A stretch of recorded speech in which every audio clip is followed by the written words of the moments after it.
All right. Thank you for joining us. My name is Brad Medrud. I'm the planning manager for the city of Tumwater.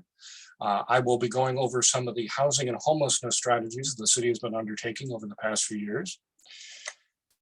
As an introduction to the topic, the City Council adopted resolution number R 2018-016 in 2018 to guide the city's process for addressing homelessness, increasing the amount of affordable housing, and to work with other jurisdictions and agencies to explore regional solutions to these issues.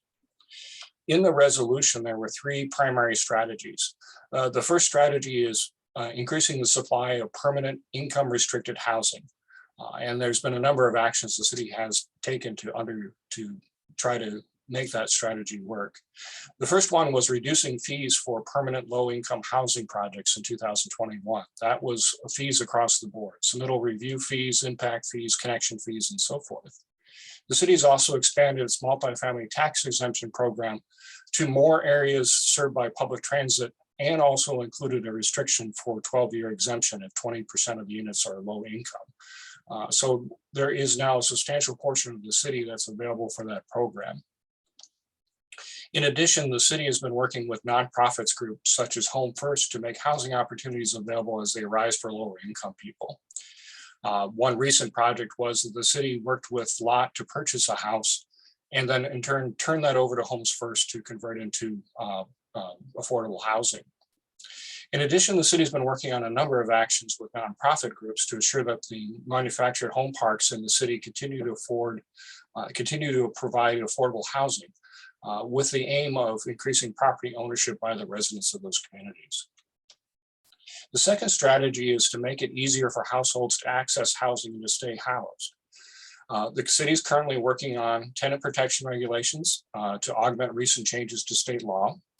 It's also been working with the Tumwater School District and nonprofit groups such as Together to make housing opportunities available for lower income people. We're also working with the Regional Housing Council to commit more city resources to targeted actions to reduce homelessness and to better connect people with services. Strategy 3 is expanding the overall housing supply by making it easier to build all types of housing. We added incentives to the zoning code last year to build permanently affordable housing units through density bonuses in our multifamily zones and through height bonuses in our other zones. We've also added additional incentives to expand where duplexes, townhomes, row houses, and cottage housing are allowed in the city. We reduced where single family detached housing is allowed. We've reduced the minimum lot sizes for single family housing, and we removed the conditional use requirements for some senior housing facilities. In addition to that, we've looked at our parking requirements, reduced those for multifamily housing. We've increased our SEPR environmental review exemptions so that there are projects that don't need to go through that process. We've promoted actions to increase affordable housing, such as working with Lacey and Olympia on accessory dwelling unit plans. So a person can come across the counter with a pre-approved plan from the city and build an accessory dwelling unit. And we've been encouraging abandoned houses to move back into the active housing inventory. Other funding actions the city has undertaken include rent assistance, housing and transportation assistance, utility assistance, meals for kids, food bank, and Meals on Wheels, homeless youth support, our COVID response through Thurston Pride, and their economic recovery processes. The city also adopted a housing action plan last year in response to the housing crisis.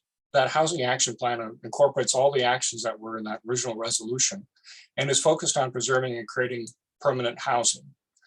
There are 6 strategies in the plan that will be used as we go forward. The first strategy is increasing the supply of permanent income restricted affordable housing.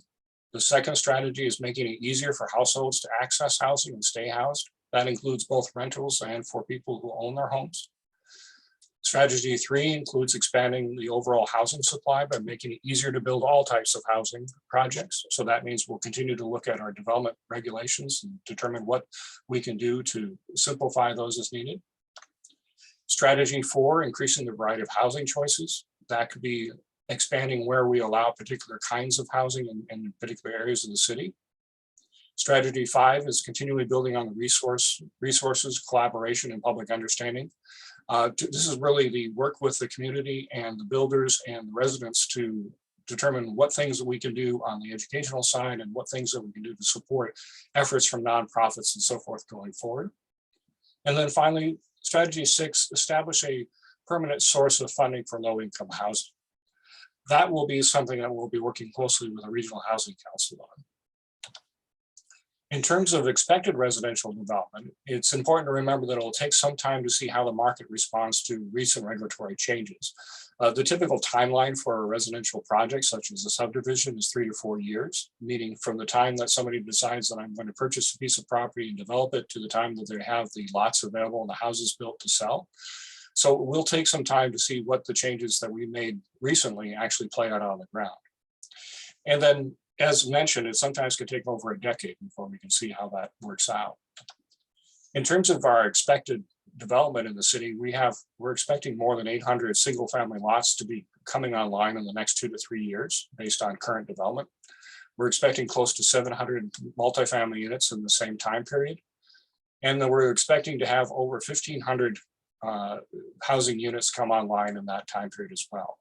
For example, there also is an additional project coming in on that for another 1,200 units near Tumwater Boulevard that has a feasibility review done that may be also added to that particular development.